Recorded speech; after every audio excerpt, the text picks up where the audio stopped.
지난 2005년 워싱턴 DC의 지역 판사였던 로이 피어스는 한인 세탁소 주인 정기남 씨가 실수로 자신의 양복 바지를 늦게 돌려줬다는 이유로 무려 6,700만 달러, 하나로는 약 880억 원의 배상금을 요구하는 소송을 제기했습니다. 항소심까지 진행됐던 이 소송은 한인 정기남 씨의 승소로 결론이 났고, 피어슨 판사는 정 씨의 변호사 수수료를 포함한 소송 비용 전액을 부담하고 판사 재임용에서도 탈락했습니다. 하지만 소송으로 고통을 겪었던 정 씨는 운영하던 세탁소를 폐업해야 했습니다. 법적으로 별다른 이익이 없는 소송을 미국에서는 무가치 소송으로 분류해 소송 제기 자체를 원천적으로 봉쇄하고 있습니다.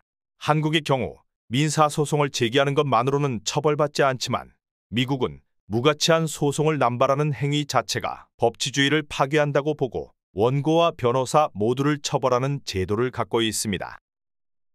무가치 소송을 제기하는 개인에게는 법원이 판단해 법적 모독으로 처벌할 수 있고, 소송 대리인인 변호사도 면허정지나 취소 등의 중징계를 받게 됩니다.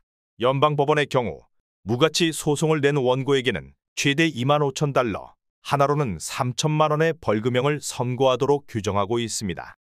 이 같은 소송이 제기되면 피고 측은 법원에 소송 자체를 받아들이지 말라고 요청하지만 대부분의 경우 재판부가 여러 원칙을 따져 먼저 소송 자체를 기각합니다. 법원은 여러 원칙 가운데 특히 해당 소송이 상대방을 괴롭히거나 입을 막으려는 목적이 있는지를 가장 먼저 살펴봅니다. 대부분의 무가치 소송이 법적인 메리트가 없는데도 이 같은 이유 때문에 제기되기 때문입니다.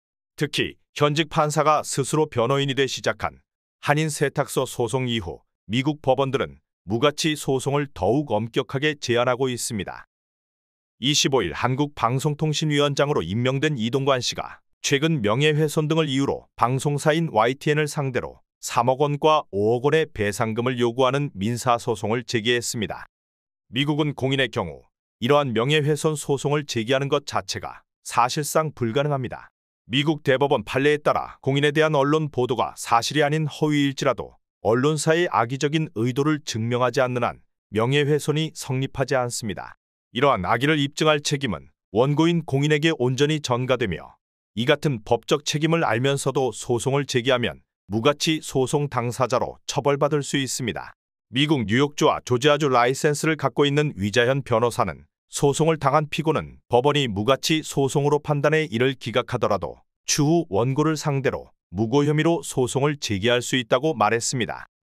또 한국도 불필요한 소송 남발을 예방하는 한편 언론에 대한 공인들의 보복성 소송을 막기 위해 무가치 소송 금지 방안을 논의해야 한다고 제안했습니다.